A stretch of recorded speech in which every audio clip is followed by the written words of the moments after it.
Watson, Oui. venez voir.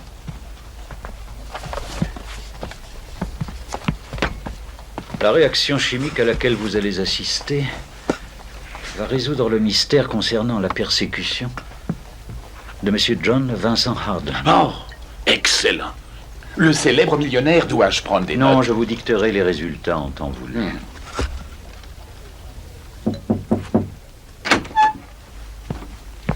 Une jeune personne sollicite un entretien, monsieur. Dites-lui que le moment est mal choisi. Elle semble bien élevée, monsieur. Une vraie lady. Je n'en doute pas. Et obstinée aussi, monsieur.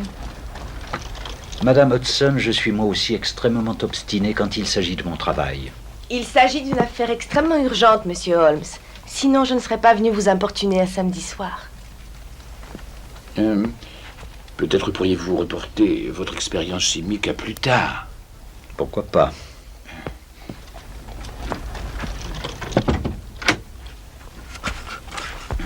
Asseyez-vous donc, mademoiselle. Violette Smith. Dr. Watson. Merci, madame Hudson. Une vraie lady, je vous l'avais dit. Prenez ce fauteuil. Oh non, merci, je préfère m'asseoir ici.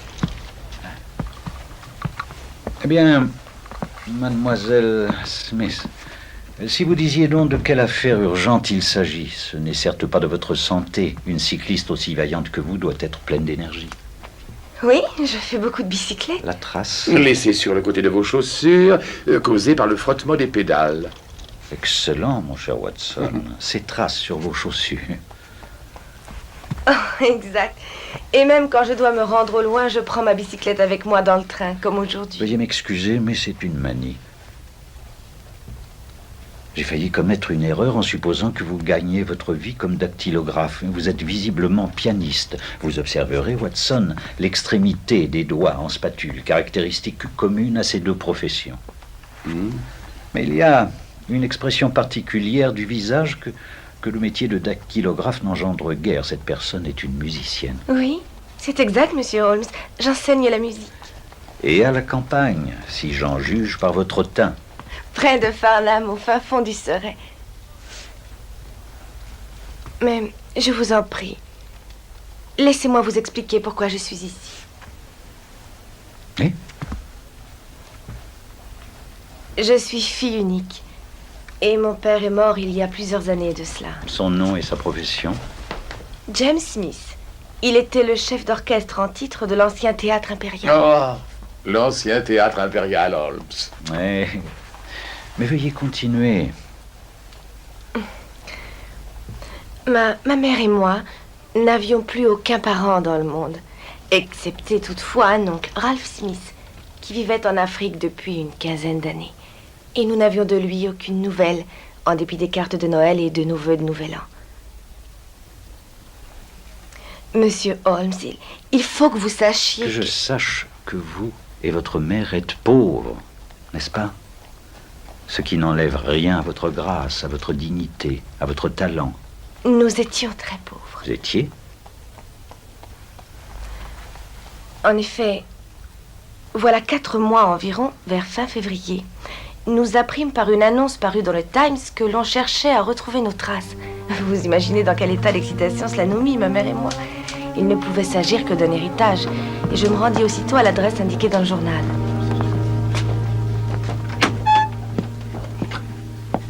Voici mademoiselle Violette Smith.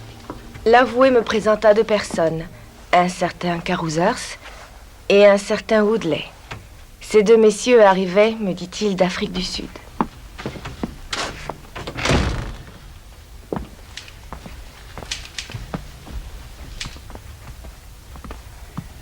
Je voudrais pouvoir vous annoncer que votre oncle vous laisse une fortune, mais il est hélas... Décédé dans un état d'extrême pauvreté.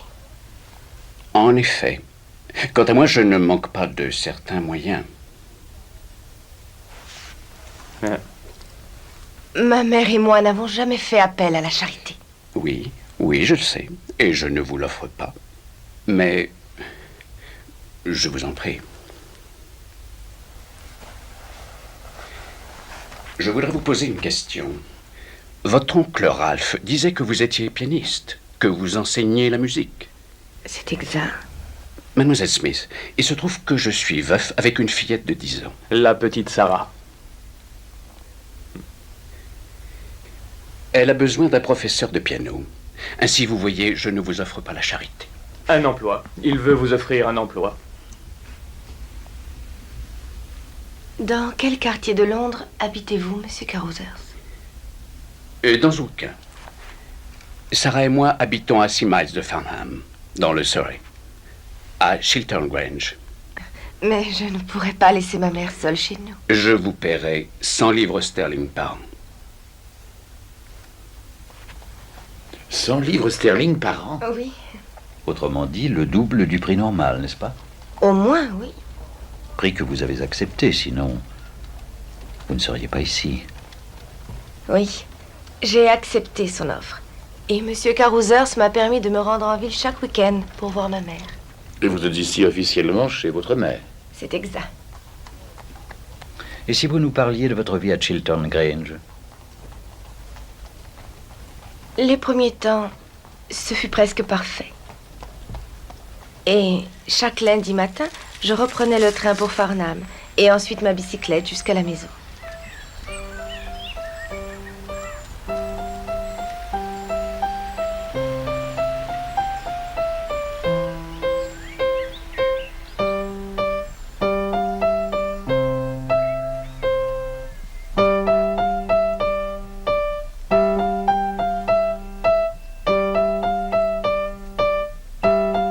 La petite Sarah était charmante, très obéissante. Elle était une élève studieuse et attentive.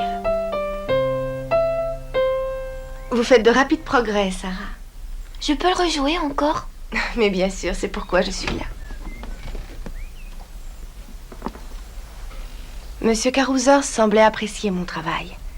Et son comportement avec moi était celui d'un parfait gentleman. En somme, la situation semble idyllique. Semblait. Qui l'a modifiée? Un visiteur. Monsieur Woodley?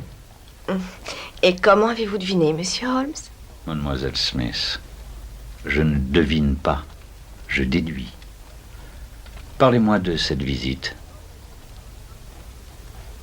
En arrivant, il annonça qu'il resterait 2 semaines. Mais il me sembla qu'elles durèrent des mois. Oh, cette terrible moustache rousse.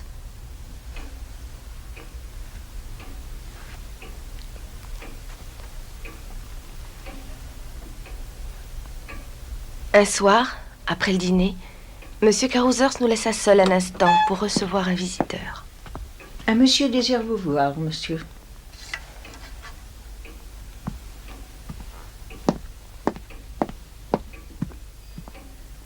Veuillez m'excuser.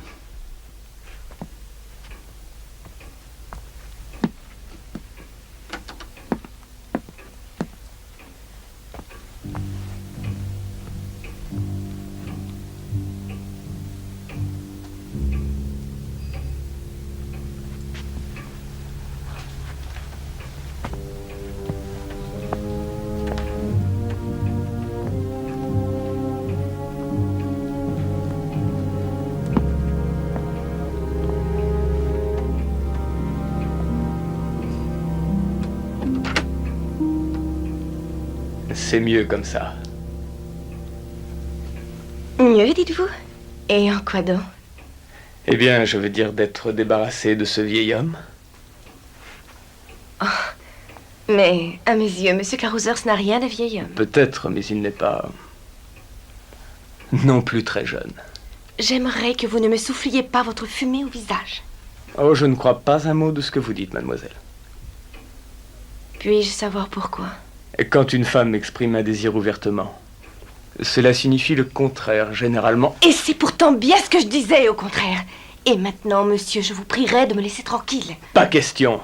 Je n'ai pas l'intention de vous laisser tranquille, jusqu'à ce que je vous ai révélé ce que j'ai dans le cœur. Que voulez-vous dire par là? Je n'ai pas appris à faire de grandes phrases, mais je ne demande que ça. Si vous voulez bien m'apprendre. Oh, mais c'est tout à fait insensé. Et pourquoi insensé? Je vous demande de m'épouser. Cela vient du cœur. Je suis sincère. L'argent n'est pas un problème. J'ai très bien réussi là où j'étais en Afrique du Sud. Je ne sais pas quelle vie vous avez eue, mais je peux vous offrir beaucoup mieux, 1000 fois mieux. Des bijoux, des diamants. Si vous voulez des diamants, je vous donnerai les plus beaux du monde. Je ne veux pas de diamants. Je vous laisserai réfléchir, rien de près, j'ai le temps. Oh, c'est tout réfléchi. Cette idée est ridicule et grotesque. Vous ne pouvez pas me reprocher d'essayer.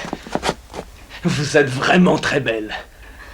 Écoutez, pour me montrer que vous n'avez pas de rancune, un petit baiser en toute innocence qui n'engage à rien. Un petit baiser sur la joue. Monsieur Woodley, je vous en prie, laissez-moi tranquille. Je vous ai dit ce que je pensais des femmes qui veulent... Non! Et plus elles se défendent, plus c'est amusant. Oh, monsieur Carousers, défendez-moi!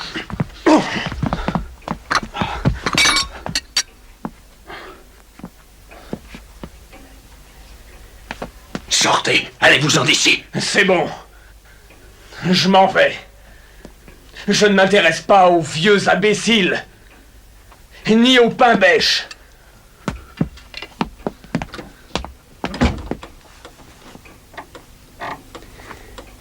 Je ne puis que vous offrir mes excuses les plus humbles pour ce qui s'est passé.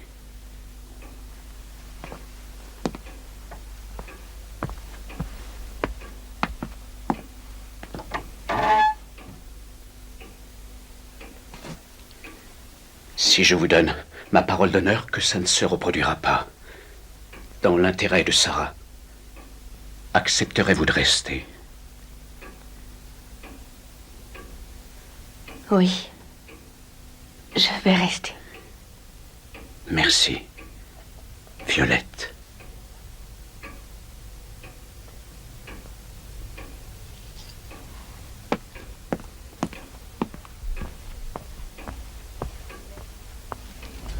Et monsieur Woodley fit ses valises et je ne l'ai pas revu depuis ce jour. Grossier personnage.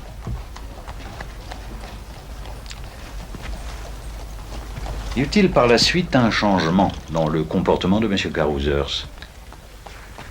Non, il continua de se montrer poli, attentif et plein de courtoisie. Poursuivez, mademoiselle Smith, poursuivez. Soit. J'ai aussi remarqué quelque chose. Oh, je sais bien, il peut y avoir un peu d'imagination de ma part. Mais il semblerait pourtant que M. Carousers me porte beaucoup d'intérêt. Oh, il n'a jamais fait d'allusion. C'est un parfait gentleman. Mais une femme devine ces choses-là. Elles sont très intuitives. Et je présume que cette attitude que vous sentez chez M. Carousers n'est pas réciproque. Il est très gentil et très généreux comme employeur. Mais je suis déjà fiancée. Ah, et cet heureux garçon s'appelle comment? Cyril Morton. Il est ingénieur électricien à la compagnie électrique des Midlands à Coventry. Nous allons nous marier dès le début de l'automne. Je vous en félicite. Merci.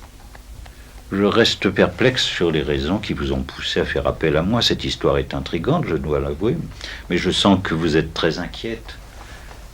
Et je ne sais pas pourquoi. Vous semblez très capable de vous défendre seule. Je vous en prie. Aidez-moi, monsieur Holmes. De quoi s'agit-il? Quelqu'un me suit depuis quelque temps. On vous suit? Mais qui? Un cycliste. Tous les samedis matins, je partais pour Farnham, à bicyclette, pour prendre le train de 12h22. J'empruntais un petit chemin rural, bien tranquille, qui longeait Charlington Heath d'un côté et les bois de Charlington Hall de l'autre côté. Il y a 3 semaines de cela, comme je roulais doucement, je retournais la tête comme poussée par un pressentiment et je vis un homme qui me suivait à bicyclette. Et le surlendemain, en revenant à Farnham, je revis cet homme. Oui. Et il en fut de même la semaine suivante, Et de même la semaine dernière. En avez-vous parlé à votre employeur? Oui. Monsieur Carousers dut s'en inquiéter et donna des ordres pour qu'une voiture me conduise à l'avenir jusqu'à la gare et revienne me chercher. Mais elle n'est pas encore arrivée. Et ce matin? L'homme m'a encore suivi à bicyclette.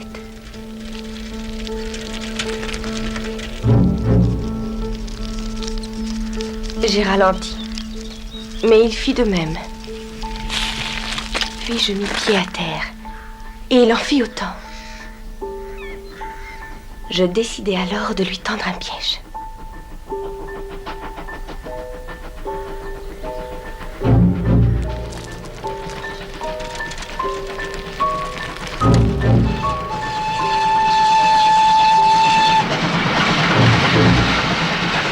La route tourne court au-dessus de la voie de chemin de fer. Et je m'arrêtais de nouveau après ce tournant pour l'attendre.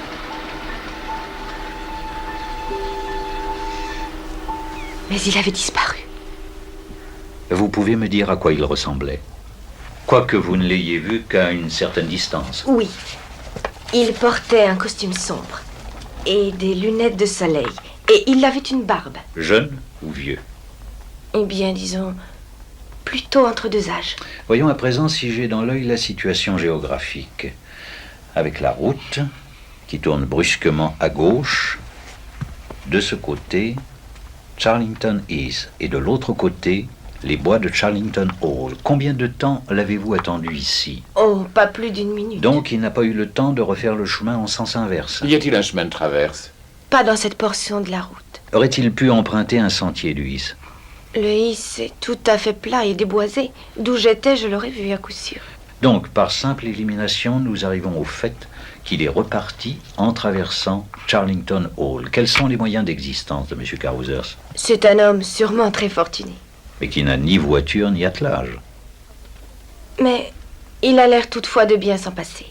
Il se rend à la Bourse de Londres 2 ou 3 fois par semaine et fait souvent allusion à ses actions de mine d'or. Je vois, oui. Il faudra me tenir au courant des développements de l'affaire. Je suis très occupé en ce moment, mais néanmoins je trouverai le temps nécessaire pour étudier votre cas. Merci, Monsieur Holmes. Et je vais vous prier de ne rien faire sans me tenir au courant. Je vous en prie. Je suis certain que vous aurez très bientôt des nouvelles rassurantes. C'est ce que je souhaite de tout cœur, Dr. Watson.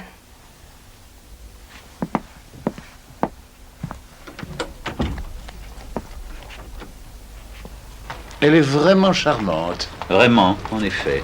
Il est bien sûr dans l'ordre des choses qu'une jeune demoiselle aussi jolie soit suivie dans la rue, mais de là à l'être à bicyclette sur des chemins déserts. Vous croyez qu'elle puisse vraiment courir un danger, Holmes?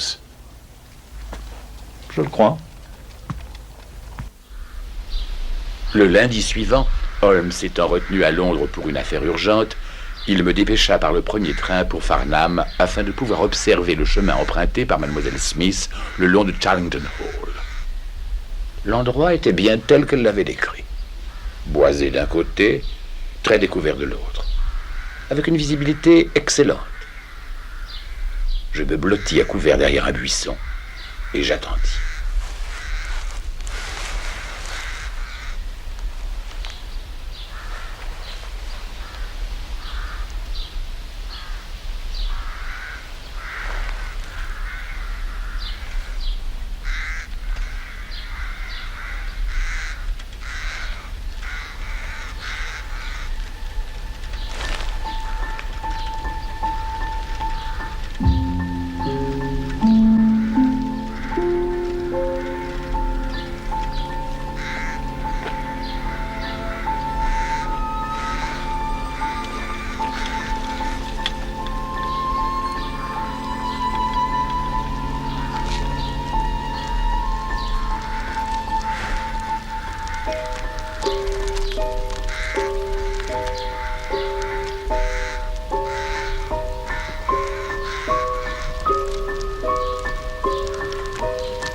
Watson, vous avez été maladroit. Maladroit.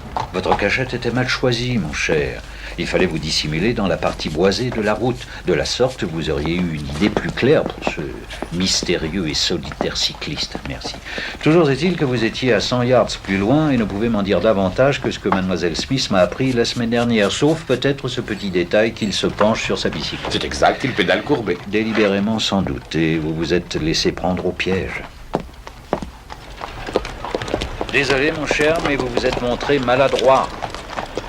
Il fait demi-tour vers le hall et vous vous précipitez à Londres chez un agent de location. Où j'ai trouvé l'information que je cherchais. Le nom d'un certain Williamson, ce qui n'éveille rien en moi. Nous savons qu'il est âgé et respectable, Par conséquent, ce n'est pas cet énergique cycliste qui sprinta pour échapper à la poursuite de Violette. Mais qu'aurais-je dû faire alors? Courir jusqu'au prochain débit de boisson, centre de tous les commérages où vous auriez tout appris sur les occupants du hall, sur le maître et ses domestiques, alors que je dois me satisfaire de ce Williamson.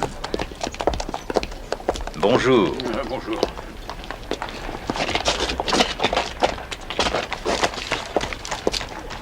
Donc, nous avons retiré quoi de cette expédition? Le fait que mademoiselle Smith a dit la vérité, je n'en ai jamais douté. Qu'il existerait un rapport entre le cycliste et le hall, je n'en doute pas davantage. Et que le hall est occupé par un certain Williamson. Que puis-je tirer de cela? Je retourne là-bas dès demain et j'irai faire les débits de boisson. Ah, mon cher ami, n'allez pas vous rendre malade. Un échec n'a jamais été mortel. Nous ne ferons rien d'utile d'ici à samedi prochain. Est-ce que j'ai été vraiment d'une telle maladresse? Oui.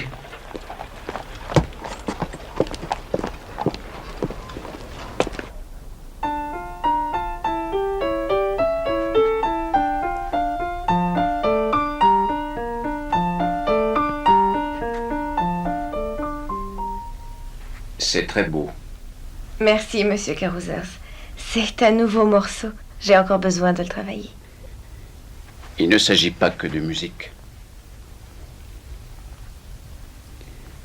Violette, j'aimerais vous poser une question.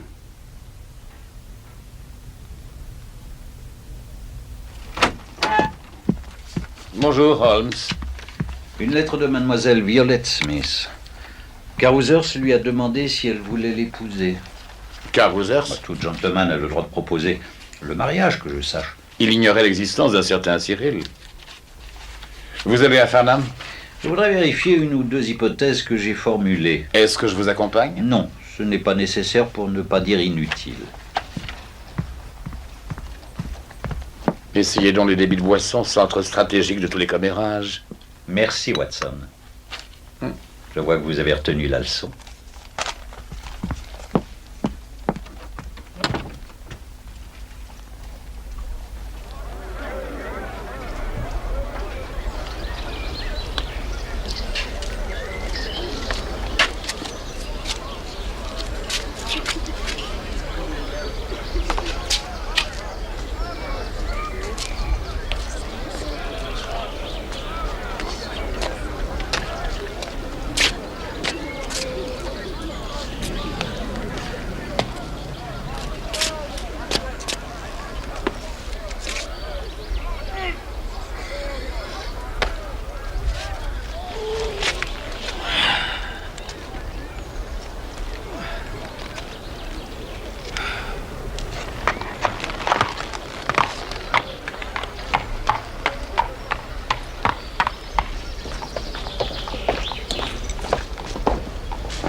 Oui, d'accord. Bon après-midi, patron. Servez-moi une chope de votre meilleure bière, je vous prie.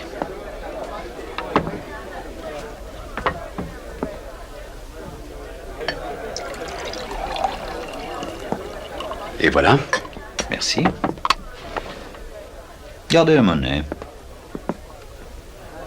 C'est vraiment très généreux à vous, monsieur. Mais je n'ai rien fait qui justifie cette générosité. Je vais vous en donner l'opportunité. Quelques renseignements, par exemple. Les racontards, ça n'est pas mon genre. Ni le mien, je m'en tiens aux faits. J'aimerais que vous me parliez des habitants de Charlington Hall. Vous voulez dire monsieur Williamson? C'est cela. Très bien. Il était encore ici il y a 2 minutes. Vous l'avez manqué de peu. Parlez-moi de Monsieur Williamson. Il est assez âgé, une personne respectable, dit-on. Âgé, oui, sans aucun doute. Ce n'est pas à moi de répandre les bruits concernant tel ou tel, mais je suis moins sûr de son honorabilité. Vraiment? Un ex-clergyman, croit-on? Ex? C'est cela. À ce qu'il paraît, il aurait été, comment dit-on déjà, radié ou destitué à vie de son ministère. Parlez-moi des autres occupants des lieux. Eh bien, les autres, ce sont les serviteurs, tous de la région et de bonne réputation. Je n'en doute pas. Mais il reçoit souvent du monde pendant le week-end. Le week-end? Mhm. Le week-end. Du monde de quelle sorte? Plutôt remuant. Remuant. Oui. Cette sorte de gens qu'on n'aime pas fréquenter de trop près, de crainte. Très drôle. Vous trouvez cela drôle? Mais ça ne l'est pas pour les habitants du village, monsieur. Mais il y en a un qui est particulièrement... Particulièrement remuant, n'est-ce pas? Oui, particulièrement. Celui qui possède, je crois, une moustache rousse. Oui, vous le connaissez? Je n'ai jamais rencontré ce monsieur. Eh bien, vous en avez l'occasion. Monsieur Woodley, Qu'est-ce que ça peut vous foutre? notre hôte dirige un établissement respectable et votre langage n'est pas de mise. Et pour qui est-ce que vous vous prenez? Et qu'est-ce que vous venez faire ici à poser toutes ces questions? Oui, vous avez raison, cet individu n'est pas un gentleman. Gentleman, je le suis au moins autant que vous.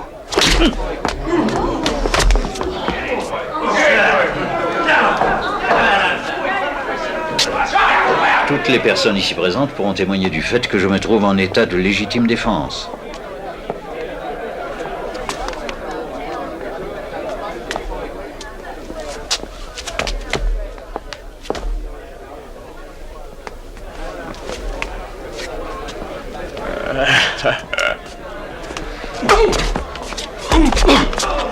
Voyou! Non, monsieur, un gentleman. Seul un voyou frappe du revers de la main. Un gentleman se sert du direct. Moi, monsieur, je suis un gentleman.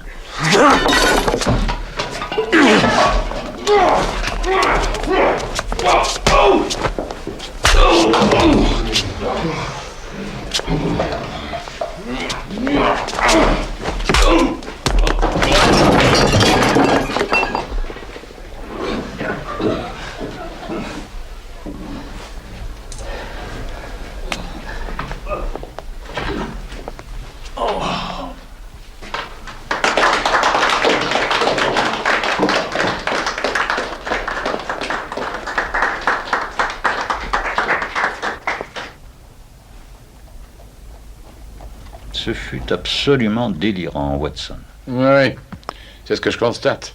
Quelques directs du gauche à la face de ce ruffian. Cela ne m'a valu que cette échymose. Et qu'est devenu le ruffian? Monsieur Woodley a été ramené en charrette.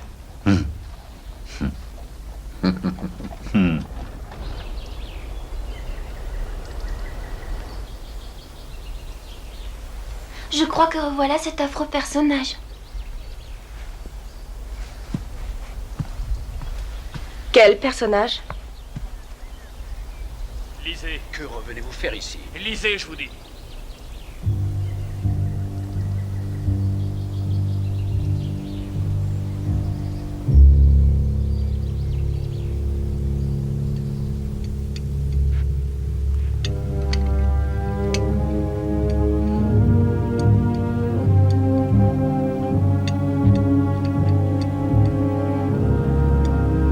J'ai aperçu Monsieur Woodley dans le jardin tantôt. C'est vrai, il habite dans les environs. Mais soyez sans inquiétude. Je lui ai intimé l'ordre de ne pas entrer dans la maison. Cher Monsieur Holmes, vous ne serez pas surpris d'apprendre que je quitterai mon emploi chez Monsieur Carousers à la fin de la semaine. Le dieu Monsieur Woodley est réapparu à Chilton Grange.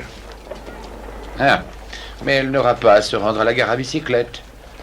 Ainsi, finalement, le riche Monsieur Carousers a acheté un cheval et un cabriolet. Oui. Écoutez, heureusement, tous mes ennuis vont prendre fin samedi prochain. Demain, cher ami. Tous ces ennuis vont prendre fin demain. Ce mot de cabriolet évoque en moi Quoi? l'idée d'un piège. Les policiers appellent cabriolet un instrument qui sert à immobiliser un prisonnier.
Ah, quelle merveilleuse matinée, n'est-ce pas, Holmes? Disons acceptable à cette époque de l'année. Qui oserait s'attaquer à une jeune fille par un temps pareil? Personne, espérons-le. Alors, pour quelle raison êtes-vous armé? J'ai dit espérons-le, on peut toujours espérer, je suppose. Écoutez, Quoi? il se pourrait que ce soit mademoiselle Smith. Elle a dû décider de prendre le premier train. J'avais prévu une marche d'une demi-heure, mais elle aura sûrement dépassé Charlington Hall avant qu'on puisse la rejoindre à la gare. Vous avez une solution? Oui, courir.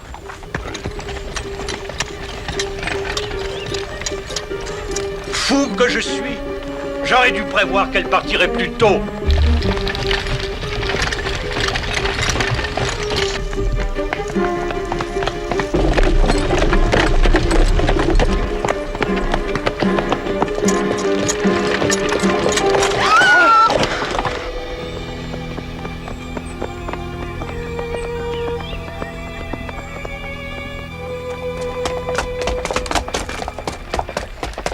C'est un enlèvement, Watson, ou peut-être un meurtre, qui sait.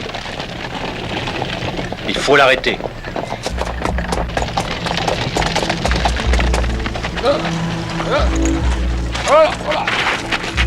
Oh là, là. Ah, oh là. Bien joué. Faisons vite. Il faut à tout prix réparer les conséquences de mon erreur. Allez!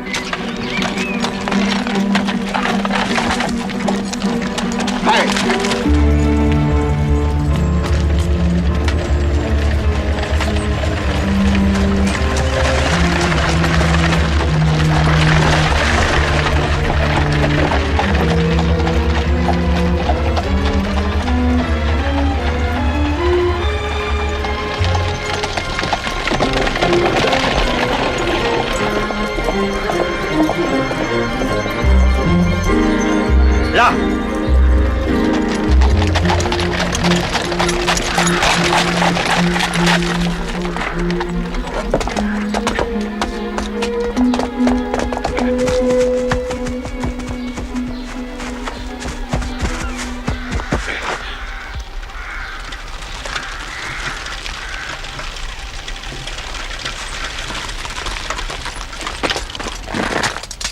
Holmes, Où avez-vous trouvé cette voiture? Où est mademoiselle Violette Smith? J'allais vous poser la question. Elle était dans cette voiture. nous l'avons trouvée sur la route. La voiture était vide. Il semble que quelqu'un soit passé par ici.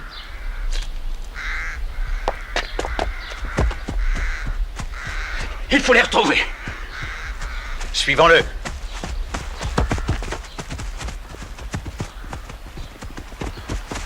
Regardez. Est-ce que vous le connaissez? C'est Peter, le cocher. Il conduisait Mademoiselle Smith à la gare. Il est en vie, le pouls est bon. Il ne doit pas être ici depuis longtemps.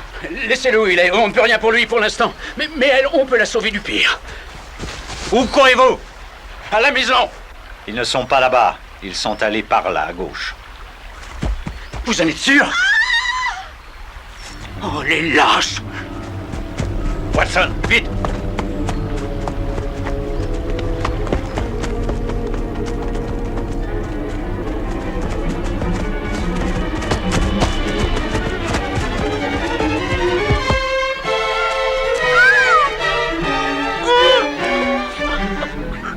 Puisque John et Violette ont mutuellement consenti à convoler en juste noces et en ont témoigné devant le Seigneur et devant son ministre que nul empêchement par malice ou sans cause ne s'est opposé à leur désir, qu'ils ont confiance en échangeant les anneaux devant témoins et en joignant leurs mains, je les déclare pour le meilleur et pour le pire, mari et femme. Félicitations, John. Merci, mon ami. Ils sont mariés. Soyez les bienvenus parmi nous, messieurs. Laissez-moi vous présenter Madame Woodley. Non, Carousers. Carousers.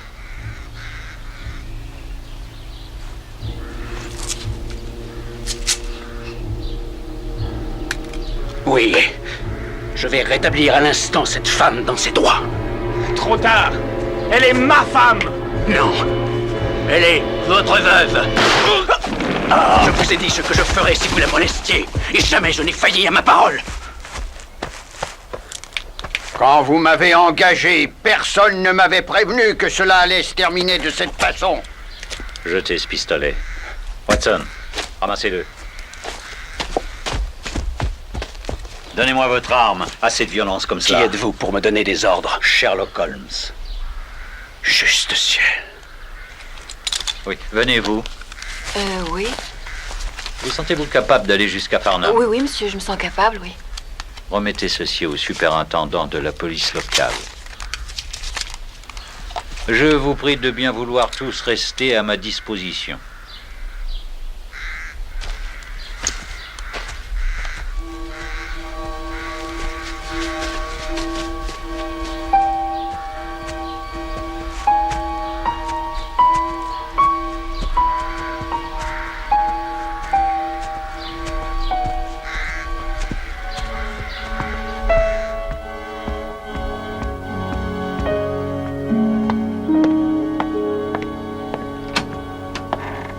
Comment vont les blessés, docteur? L'état de Mademoiselle Smith est satisfaisant. Compte tenu, bien sûr, de ce qu'elle a pu subir.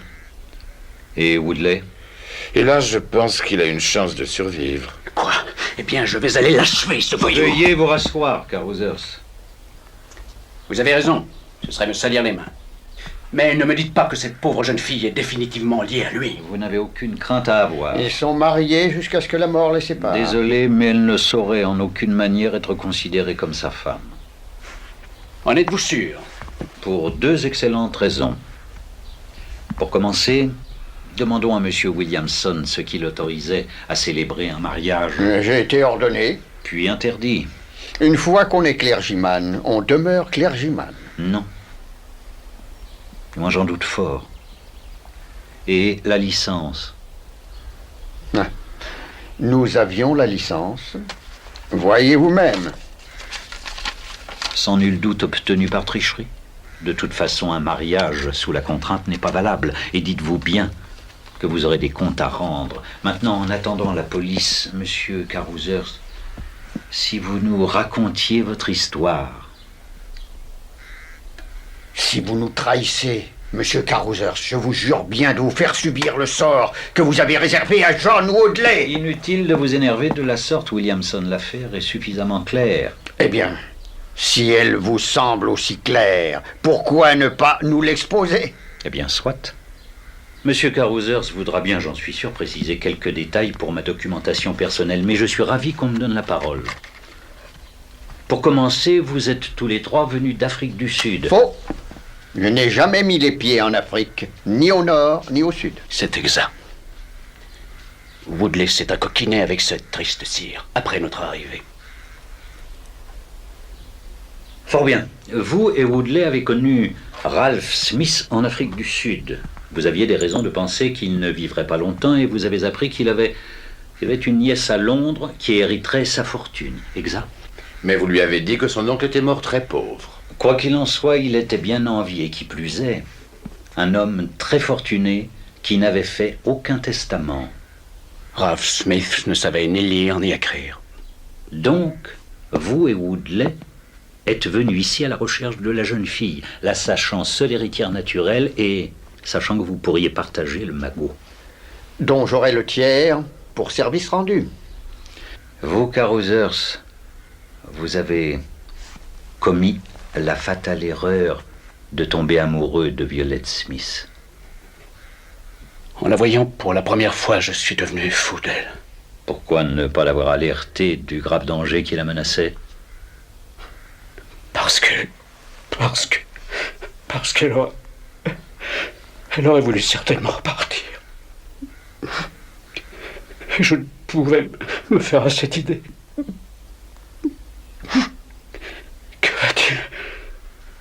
Que va-t-il advenir de ma fille, Sarah? Nous allons la confier à une institution.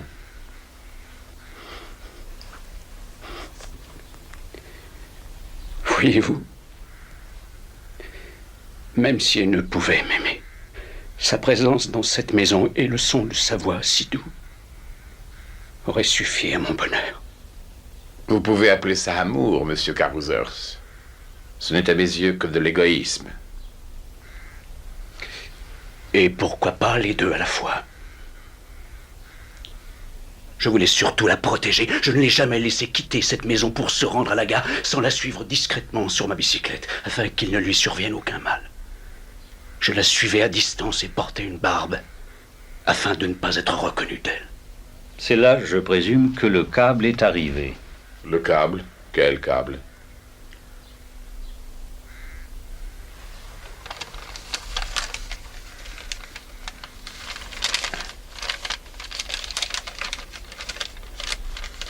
Le vieil homme vient de mourir, mais quel vieil homme? Certainement Ralph Smith en Afrique du Sud. Oui.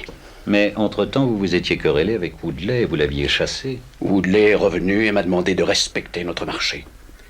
J'ai refusé, en disant que je ne voulais pas utiliser la violence. Un petit détail encore.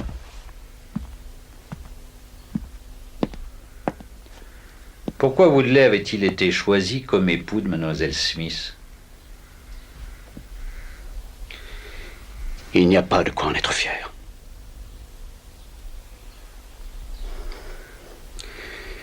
Nous l'avions joué au poker.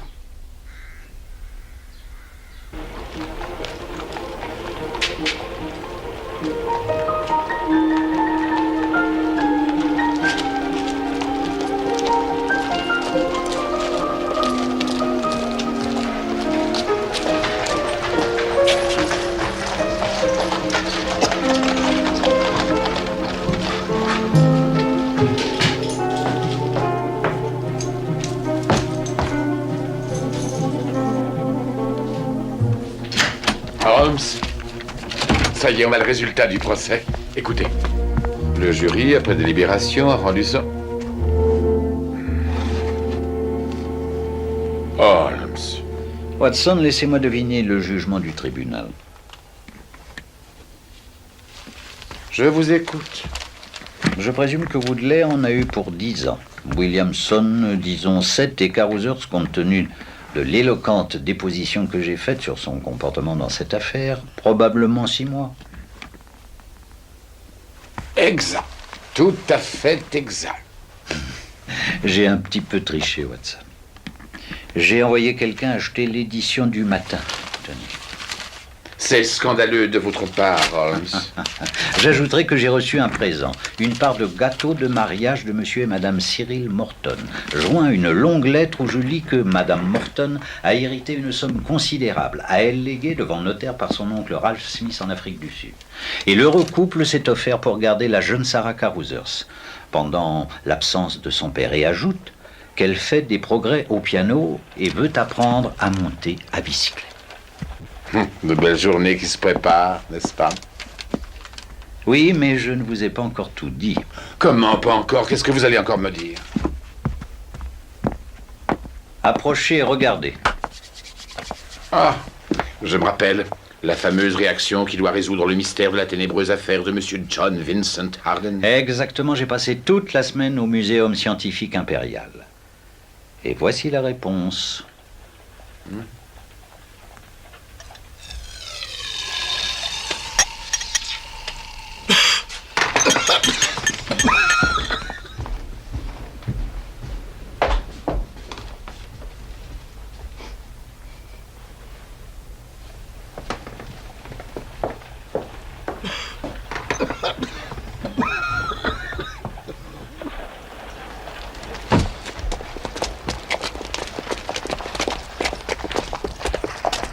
Vous êtes sûr que c'est la solution, Holmes? La seule solution, Watson. Venez, je vais vous expliquer. Oh, bah oui, clairement.